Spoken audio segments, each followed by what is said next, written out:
और दोस्तों आ गया हूँ प्लेक्लिक अमेजिंग चैप्टर लेके HTML का, यानी कि जो HTML चल रहा था आपका उसी का ये चैप्टर है। इसमें यानी कि इस वाले प्लेलिस्ट में वीडियो जा रहा है। जस्ट फॉर कोड चैनल पे विजिट करिए और इस प्लेलिस्ट को एक्सेस करिए जरा, HTML ट्यूटोरियल्स फॉर बिगिनर, है ना। इसमें अगर आप जाएंगे तो आपको ऑलरेडी 3 चैप्टर मिलेगा। आप उसको देख लेंगे, उसके बाद ही आप ये वाला चैप्टर देखेंगे, ठीक है। HTML के बाद शाम में यानी कि CSS में वीडियो जाता है। तो आप HTML अगर पढ़ रहे हैं तभी आप CSS पढ़िए, अदरवाइज CSS को आप ड्रॉप कर दीजिए, ठीक है। ये दोनों ही वीडियो बिगिनर्स के लिए है, बिल्कुल जिनको HTML और CSS की नॉलेज नहीं है उनके लिए है। तो वही लोग देखें, क्योंकि आपको बिल्कुल बेसिक्स, अगर आप काफ़ी सारे लोग भी देख सकते हैं, ऐसी कोई बात नहीं। जिनको आता है वो भी देख सकते हैं, काफ़ी सारी चीज़ें आप सीखने वाले हो इन दोनों प्लेलिस्ट के अंदर। इसके बाद आपको बूट स्टेप, उसके बाद जावास्क्रिप्ट पढ़ाया जाएगा, ठीक है। तो पेशेंस रखना है। अगर आप प्रोग्रामिंग के फील्ड में नए हैं तो आपको HTML से स्टार्ट करना चाहिए, उसके बाद CSS पढ़ना चाहिए। तो दोनों का लेक्चर जाता है, एक मॉर्निंग में जाता है, एक आपका इवनिंग में जाता है। तो दोनों को आप देखते रहिए।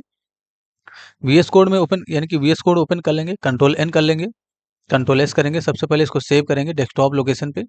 डेस्कटॉप को मैंने चूज़ किया और यहाँ पर हम CH, ऐसे मैंने डिफाइन किया, HTML-CH-4, ये आपका चैप्टर 4 है। एक्सटेंशन कोड डॉट HTML रखेंगे तो HTML-CH-4.HTML इसका एक्सटेंशन कोड हो जाएगा। सेव कर देंगे, ये सेव हो गया। अगर आप इसको अभी कंट्रोल O करके और यहाँ पर राइट क्लिक करके, यानी कि जो आपका चैप्टर है इस पर राइट क्लिक करके और ओपन विद गूगल क्रोम करते हो तो ये आपको ब्राउजर में एक वेब पेज बना के देगा। सिर्फ आपने HTML कोड रखा है, यानी कि इसका एक्सटेंशन कोड जो है वो HTML रखा है, जिसके वजह से आपको यहाँ पर दिखा इस तरीके से ये, ठीक है। ये देखिए, है ना, यानी कि एक वेब पेज मिल गया। अब इसी के अंदर आपको कोड करना होता है। कैसे कोड करते हैं, इसका कुछ सिंटेक्स हमने आपको बताया था। सबसे पहले आपको HTML5 का यानी कि जो है लिखना है इस तरीके से, डॉक टाइप HTML। तो ये लिखने से ये पता चलता है कि ये जो कोड किया गया है ये HTML5 का कोड है, ठीक है। उसके बाद आपको HTML को स्टार्ट करना होता था, HTML स्टार्ट करिए। और ये आपको आखिरी बार सिंटेक्स पे आपको आखिरी बार कोड कराया जा रहा है। अब आज के बाद सिंटेक्स आपको नहीं बताया जाएगा।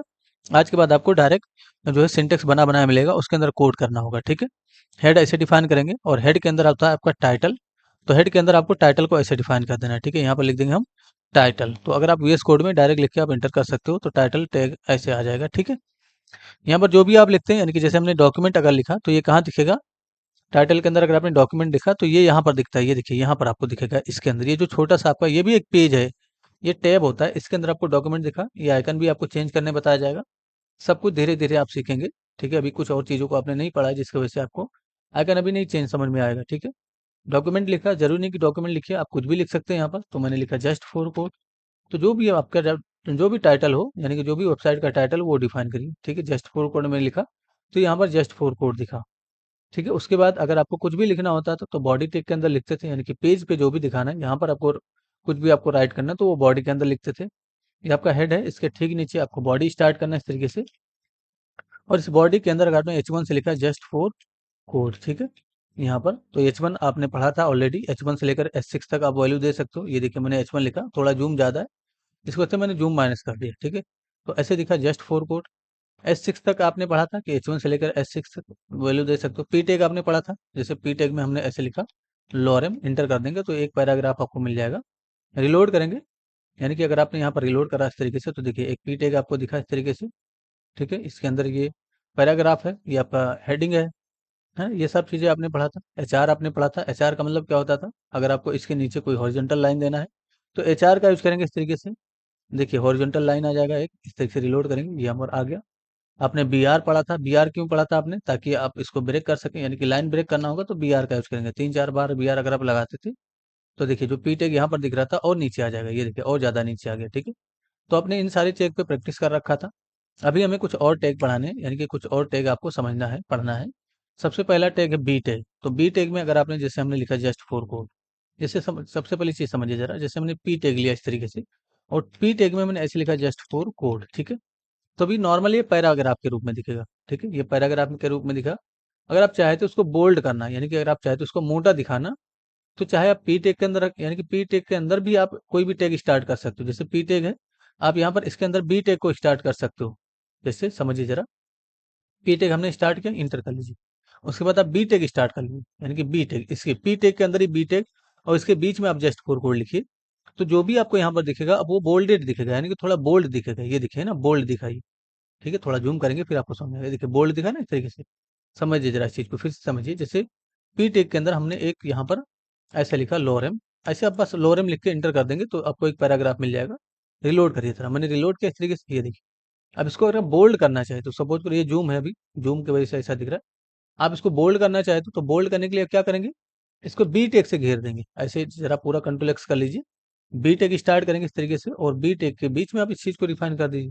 तो अब ये थोड़ा बोल्डेड दिखेगा आपका, ये देखिए बोल्डेड दिखा, बोल्डेड दिखा, बोल्ड का मतलब थोड़ा मोटा दिखा, ठीक है। आपने बी टेक समझा, इसको हटाइए जरा। आप इसके अलावा आप डायरेक्ट बी टेक का भी यूज कर सकते हो, ऐसा जरूरी नहीं कि आप बी टेक के अंदर ही यूज करिए। डायरेक्ट अगर आप बी टेक लिखेंगे और इसको डिफाइन करेंगे तभी वो आपका वैसे ही काम करेगा जैसे बी टेक के अंदर काम कर रहा था। रिलोड करिए, ये देखिए अब अभी भी वैसे ही काम कर रहा है, ठीक है। तो आप चाहें तो देखिए, अब अगर आप ऐसे भी लिखते हैं किसी भी टैग के बिना, अगर आप इस चीज को लिखते हैं यानी कि आपने कोई भी टैग यूज नहीं किया, बॉडी के अंदर डायरेक्ट लिखा, तब भी तो ये यहाँ पर आ जाएगा, ये देखिए, है ना। तो ये नॉर्मल आया, ठीक है। अगर आप इस चीज को चाहते हो कि बी बोल्डेड दिखे तो इसको हटाइए, बी टैग को स्टार्ट करेंगे ऐसे, और इसके बीच में आप ये तो पूरा टेक्स्ट रखिए इस तरीके से, है ना। ये पूरा टेक्स्ट है, इस तरीके से मैंने डिफाइन किया। तो यहाँ पर आप रिलोड करेंगे इस तरीके से, ये देखिए ना बोल्डेड दिखा। अगला कोई क्या है, ये आपका बी टैग हो गया। अगला आपका आई टैग होता है, तो इसको हम हटाएंगे जरा, यानी कि इसको पूरा हटाइए और आई टेक को स्टार्ट करिए, इंटर कर लेंगे आई टेक के बीच में, कंट्रोल भी कर देंगे। तो कहीं से भी टेक्स्ट, अगर आपको ये टेक्स्ट नहीं मिल रहा है तो आप गूगल पे जाइए, ऐसे लिखिए जरा यहाँ पर डमी टेक्स्ट, ऐसे सर्च कर लेंगे डमी टेक्स्ट, और कहीं से भी आप कॉपी कर लीजिए टेक्स्ट को। तो ये आपका लॉरेम एप्सम है, इस पे क्लिक करिए और ये आपको टेक्स्ट दे देगा, बहुत सारे टेक्स्ट दे देगा। यहाँ से आप कॉपी कर लीजिए थोड़ा सा, यहाँ से यहाँ तक मैंने कॉपी किया, और यहाँ पर लाके पेस्ट कर लीजिए अपने में, ठीक है। ऐसे तो अभी आपने आई टेक से लॉक किया इस चीज को, तो होगा क्या, ये आपका इटैलिक दिखेगा। देखिए अभी बोल्डर दिख रहा था, रिलोड करेंगे तो अब ये इटैलिक दिखा, ये देखिए ना, इस तरीके से इसका टेक्स्ट आया। तो अगर आपको इस तरीके का डिजाइन रखना है तो आप उसको आई टैग से लॉक करेंगे, ये आपका आई टैग है, ठीक है। समझिए जरा इस चीज को कैसे लिखेंगे, जैसे मैंने ऐसे लिखा H1 का यूज करके, जस्ट फॉर कोड, ठीक है। मैंने जस्ट फॉर कोड लिखा H1 का यूज करके। अभी मैं रिलोड करूंगा तो नॉर्मल दिखेगा, ये जस्ट फॉर कोड ऐसे दिखा। इसको मुझे इटैलिक में कन्वर्ट करना है और मैं चाहता हूँ H1 ही रहे, कंट्रोल एक्स करेंगे, आई टेक को स्टार्ट करेंगे इसके बीच में, पहले तो इंटर कर लीजिए। अब इसके बीच में आई टेक को स्टार्ट करिए और यहाँ पर जस्ट फॉर कोड लिखिए। तब अब आपका ये इटैलिक दिखेगा, H1 से रहेगा लेकिन इटैलिक रहेगा, ये देखिए ना। अगर आपने H1 से नहीं लॉक किया होता तो होता क्या, ये थोड़ा छोटा दिखता, इटैलिक तो रहता लेकिन छोटा दिखेगा। रिलोड करेंगे, ये देखिए छोटा दिखा। तो अगर आप बड़ा दिखाना चाहते हो, इटैलिक दिखाना चाहते हो, तो H1 टेक से लॉक करेंगे, और H1 टेक के अंदर आपको यहाँ पर आई को डिफाइन करना है। कंट्रोल जेड करने पे जैसे हमने ये कोड हटाया, अगर आप ये दोबारा लाना चाहते हो तो कंट्रोल जेड करेंगे, यानी कि कीबोर्ड में कंट्रोल प्लस जेड, ठीक है, ये डिफाइन करेंगे, यानी कि प्रेस करेंगे तो आपका दोबारा वो कोड आ जाएगा। रिलोड करेंगे, ये देखिए ना इटैलिक दिखा। अगला है, यानी कि अगर आप इटैलिक आपने सीख लिया। अब जैसे मैंने लिखा इस तरीके से जस्ट फॉर कोड, फिर से यहाँ पर लिखिए जरा जस्ट फॉर कोड, ऐसे मैंने लिखा। रिलोड करिए जरा, जस्ट फॉर के ऊपर, यानी कि यहाँ पर मैं कोई टाइटल देना चाहता हूँ ऊपर की तरफ, जैसे अभी आपको समझ में आ जाएगा। तो इस जस्ट फॉर कोड के ठीक बगल में आपको सुप टेक का यूज करना है, यानी कि सुपर टेक का यूज करना है। इसको सुपर टेक बोलते हैं, या दूसरे शब्दों में सब टेक बोलते हैं, सब या सुप भी बोलते हैं इस चीज को। एस्ट्रिक मैंने लिखा, ठीक है। देखिए नोटिस करिए एस्ट्रिक आपको ऊपर की तरफ दिखेगा, रिलोड करेंगे यहाँ पर ऊपर दिखा। तो अगर इसके ऊपर कुछ ऐसे लिखना चाहते हैं यहाँ पर, जैसे हमने स्ट्रिक, जरूरी नहीं कि स्ट्रिक लिखिए, आप कुछ भी लिखिए। मैंने लिखा इस तरीके से जो है इंजीनियरिंग, ठीक है। तो मैंने ऐसे लिख दिया इंजीनियरिंग, ठीक है, परफेक्ट। तो ये इंजीनियरिंग भी आपको ऊपर की तरफ दिखेगा, रिलोड करिए, ये देखिए ऊपर दिखा। ऐसा जरूरी नहीं कि आप H1 पे ही अप्लाई करिए, पी टेक भी आप अप्लाई कर सकते हो। यहाँ पर जैसे पी टेक होता, जैसे हमने पी टेक डिफाइन किया इस तरीके से, यहाँ पर भी मैं पी टेक डिफाइन कर देता हूँ, ठीक है। अगर आप रिलोड करेंगे इस चीज को तो ये पी टेक पे भी आपको ऊपर की तरफ दिखेगा, ये दिखे ना।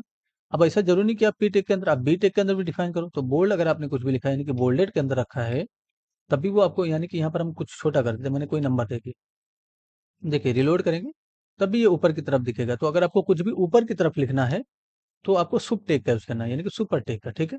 ये इटैलिक भी होता है, यानी कि अगर आपने आई टेक के अंदर रखा होता इस तरीके से, तब भी आपको वो वहां पर दिखता है। तो जरूरी नहीं, कहीं पर भी किसी भी टेक के अंदर अगर आपको कुछ भी ऊपर की तरफ लिखना है तो सुप टेक का यूज करेंगे। ये एक सुप टेक है, बड़ा इंपॉर्टेंट चीज है, आगे आप जरूरत पड़ता है इन सब चीजों का, बहुत ज्यादा जरूरत पड़ता है। धीरे धीरे आप समझेंगे इस चीज को। जैसे कि अगर हम यहाँ पर अभी मैं देख लेता हूँ जरा, इसके कहीं पर कहीं ना कहीं इसका यूज जरूर हुआ होगा, ठीक है।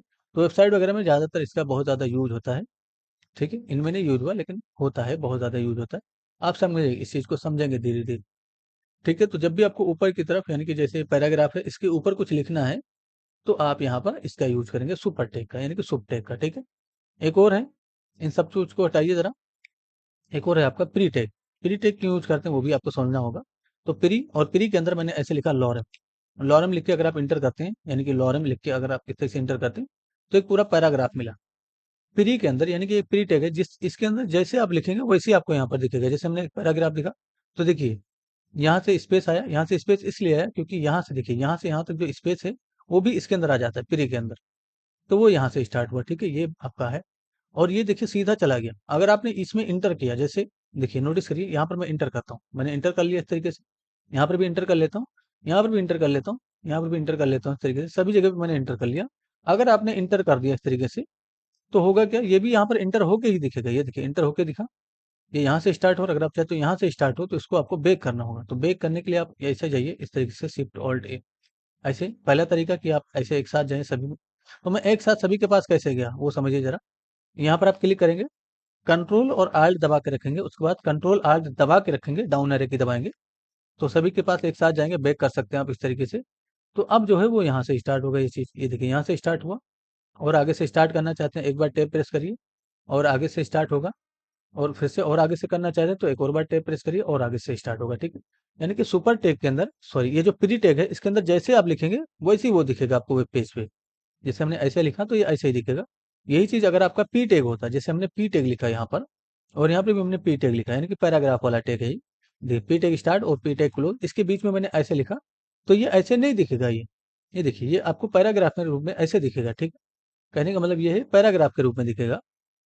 अगर आप इस चीज़ को जो है प्री टैग से डिफाइन करते हैं, यानी कि प्री टैग यहाँ पर आपने स्टार्ट किया और यहाँ पर आपने प्री टैग को क्लोज किया, तो होगा क्या, ये देखिए रिलोड करेंगे तो आपका ये ऐसे दिखेगा। जैसे आप प्री टैग के अंदर लिखेंगे वैसे ही आपको ये चीज़ दिखेगा। तो ये चीज़ भी, इन चीज़ों की भी बहुत ज़्यादा जो है नीड होती है प्रोजेक्ट के अंदर, यानी कि प्री टैग का भी बहुत ज़्यादा यूज होता है। आप धीरे धीरे समझेंगे इस चीज़ को। तो फिलहाल आपने कई सारे टैग समझे, B tag, pre tag, I tag और सुपर टैग, ठीक। इसके अलावा आप समझिए जरा और भी कुछ टैग, जिससे अगर आपने सिर्फ इनपुट लिखा, यानी कि इनपुट एक टैग होता है, अगर आपने इनपुट ऐसे स्टार्ट करके ऐसे क्लोज कर दिया, तो एक इनपुट फील्ड बन जाएगा यहाँ पर। देखिए जरा रिलोड करेंगे तो एक इनपुट फील्ड बन गया। अब इसके अंदर कुछ भी आप लिख सकते हो, इनपुट बन गया, ठीक है। तो इनपुट के अंदर, यानी कि इसके अंदर कई सारे एट्रीब्यूट होते हैं, वो आप धीरे धीरे समझेंगे, ठीक है। जैसे ये इनपुट फील्ड है, अगर इसके बगल में यहाँ पर कुछ लिखना चाहते हो आप, जैसे हम अगर पी टेक को यहाँ पर डिफाइन करते हो और मैंने लिखा इस तरीके से यूजर नेम, अभी आप लिखिए जरा यूजर नेम ऐसे ही। रिलोड करेंगे तो ये जो यूजर नेम है ये यहाँ पर दिखा, ब्रेक होकर दिखा। अगर आप चाहे तो ब्रेक ना हो, इसके सामने दिखे, तो उसके लिए आपको यहाँ पर इस चीज को स्पेन से लिखना होगा। यानी कि स्पेन भी एक टैग है, स्पेन यूजर नेम ऐसे डिफाइन करेंगे, ठीक है। तो अब ये ब्रेक नहीं होगा, यूजर नेम ऐसे डिफाइन किया, ठीक है। क्योंकि ये ब्लॉक लेवल एलिमेंट नहीं होता। अभी ब्लॉक लेवल एलिमेंट क्या होता है वो अभी आप नहीं समझ पाएंगे इस चीज को, आगे समझेंगे। फिलहाल इनपुट के बगल में अगर आपको कुछ लिखना है तो स्पेन टैग का यूज करेंगे, तो इसके बगल में दिखेगा। अगर आपको इधर थोड़ा स्पेस चाहिए तो यहाँ पर आप स्पेस दीजिए, एक बार स्पेस, सिर्फ एक ही बार स्पेस काम करेगा। देखिए थोड़ा स्पेस आया, और ज़्यादा स्पेस, जैसे हम यहाँ पर इतना सारा स्पेस दिए तो ये नहीं काम करेगा। अभी ये देखिए रिलोड करेंगे तो ये वर्क नहीं करेगा, सिर्फ एक ही बार स्पेस काम करेगा। और ज़्यादा स्पेस देना चाहते हो तो एक कोड होता है, इसको याद कर लीजिए जरा, and N B S P, इस कोड को डिफाइन करेंगे। एक और बार अगर आप स्पेस देंगे and N B S P का यूज करके, तो आपका जो है स्पेस यहाँ पर ज़्यादा होगा, यानी कि दोनों के बीच में ज़्यादा स्पेस। तो स्पेस अगर आपको बढ़ाना है दोनों के बीच में, तो and N B S P का यूज करेंगे। कहीं पर भी आप यूज कर सकते हो, ऐसा जरूरी नहीं कि यहाँ पर यूज करें, ठीक है। अगर हम इस चीज को पी टेक से लॉक करेंगे तो क्या होगा, ये ब्रेक हो जाएगा, क्योंकि पी टेक जो है ब्लॉक लेवल एलिमेंट होता है। तो जो ब्लॉक लेवल एलिमेंट होता है वो कभी भी लाइन ब्रेक होकर दिखेगा, ठीक है। अगर इसके सामने लिखना है तो आपको स्पैन टेक का ही यूज करना होगा, ठीक है। इस तरीके से एक और बहुत सारे अनब्लॉक लेवल एलिमेंट होते हैं, बहुत सारे ब्लॉक लेवल एलिमेंट होते हैं। तो जब आप काम करेंगे, प्रैक्टिस करेंगे, तब आपको समझ में आएगा। लेवल, यानी कि इस चीज को आप लेवल से भी लिख सकते हो, ठीक है। तो लेवल अगर आपने डिफाइन किया, लेवल भी एक टैग ही है। रिलोड करेंगे, ये भी आपका अनब्लॉक होता है, तो यहाँ पर दिखा। इसी को जरा ऐसे कॉपी पेस्ट कर लेते हैं और यहाँ पर मैंने लिखा पासवर्ड, ठीक है। पासवर्ड मैंने रिलोड किया इस तरीके से, ये देखिए। तो इसके बगल में दिखा। अब इसको, यानी कि ये जो इनपुट फील्ड, इसको अगर आप ब्रेक करके डिफाइन करना चाहते हो, तो यहाँ पर आप इसके ठीक नीचे आप ब्रेक टेक का यूज कर लीजिए 2 बार, यानी कि बी आर टेक का यूज कर लेंगे। तो अब अगला जो इनपुट फील्ड आया वो ब्रेक होकर दिखेगा, क्योंकि जो इनपुट फील्ड है वो भी अनब्लॉक होता है, और जो आपका लेबल टैग है वो भी अनब्लॉक एलिमेंट होता है, ठीक है। ये चीज अगर आप शुरुआत में दिखाना चाहते हो तो आप ऐसे यहाँ से कंट्रोल एक्स कर लो। इस चीज को मैंने कंट्रोल एक्स किया और यहाँ पर डिफाइन कर देंगे, शुरुआत में आ जाएगा। यहाँ पर इस ये जो एंड एनबी स्पेस को भी कंट्रोल करके इसके बगल में डिफाइन कर दिया, ताकि थोड़ा स्पेस ज़्यादा है। रिलोड करेंगे तो देखिए शुरुआत में है यूजर नेम। पासवर्ड वाले को भी यहाँ पर डिफाइन करेंगे, तो उसको भी कंट्रोल एक्स कर लीजिए इस तरीके से, और यहाँ पर इसके पहले डिफाइन करिए। और जो एंड एनबी एस पी है इसको यहाँ से कंट्रोल एक्स करेंगे इस तरीके से, और यहाँ पर डिफाइन कर देंगे पासवर्ड, यानी कि ये जो लेबल टैग है इसके ठीक बाद यहाँ पर कंट्रोल भी कर देंगे, ठीक है, इस तरीके से। तो अब यहाँ पर देखिए तरह रिलोड करेंगे तो पासवर्ड भी आपको इस तरीके से दिखा। इसी तरीके से आप बना सकते हो और भी। तो इसके ठीक नीचे हम अगला इनपुट फील्ड यानी कि लेबल बना लेते हैं इस तरीके से मैंने पासवर्ड के बाद। अच्छा, फॉर वगैरह का वैल्यू भी देते हैं लेबल के अंदर, तो आपको एट्रीब्यूट अभी नहीं पढ़ाया गया, तो एट्रीब्यूट जब मैं पढ़ाऊंगा तो आपको समझ में आएगा ये चीज। फिलहाल मैंने यहाँ पर दे दिया फुल नेम। फुल नेम ऐसे डिफाइन करेंगे, तो फुल नेम आपको यहाँ पर इसके बगल में दिखेगा, अगर आप चाहते हो नीचे दिखे तो बस इसके ऊपर आपको बी आर टैग लगाना है 2 बार। बी आर मैंने डिफाइन किया इस तरीके से, रिलोड करेंगे तो ब्रेक हो जाएगा, और इसके बगल में आपको इनपुट फील्ड बनाना है। तो पहले तो आप and N B S P का यूज करिए ताकि थोड़ा सा स्पेस आ जाए, फिर से एक और बार लिखेंगे and N B S P. उसके बाद आप इनपुट को डिफाइन कर दिए इस तरीके से, क्लोज कर देंगे। अच्छा, इनपुट ऐसे नहीं क्लोज करेंगे, इनपुट आपका ऐसे क्लोज होगा, ठीक है, इनपुट लिखेंगे ऐसे क्लोज कर देंगे, तो एक और इनपुट फील्ड बन जाएगा। अब इसके अंदर कई सारी प्रॉपर्टीज यानी कि इसके अंदर कई सारे एट्रीब्यूट होते हैं। जब आपको एट्रीब्यूट वाला चैप्टर पढ़ाया जाएगा फिर आपको समझाया जाएगा सारा एट्रीब्यूट। फिलहाल आपको input tag, label tag, span tag, super tag, B tag और आई टैग, इसके अलावा और भी बहुत सारे टैग होते हैं जो धीरे धीरे आप समझेंगे, है ना। इन चीज़ों पे आपको प्रैक्टिस करना है। इनपुट बनाना है, कम से कम 10-15 इनपुट फील्ड ऐसे बनाना है। फुल नेम हो गया, डेट ऑफ बर्थ हो गया, है ना, इस तरीके से आपको बनाना है। इसमें कुछ भी आप टाइप कर सकते हो, धीरे धीरे आप समझोगे। ये HTML का टैग है आपका, इसके अंदर कई सारे एट्रीब्यूट होते हैं, वो भी आप समझेंगे क्या क्या एट्रीब्यूट होता है। और भी बहुत सारे टैग हैं जो कि आपको अभी नहीं पढ़ाएंगे, धीरे धीरे आपको सारी चीजें पढ़ाई जाएंगी। आपको पेशेंस रखना है और काम करते रहना है। Thanks for enjoying the education of just for code. See you soon. जय हिंद, जय भारत।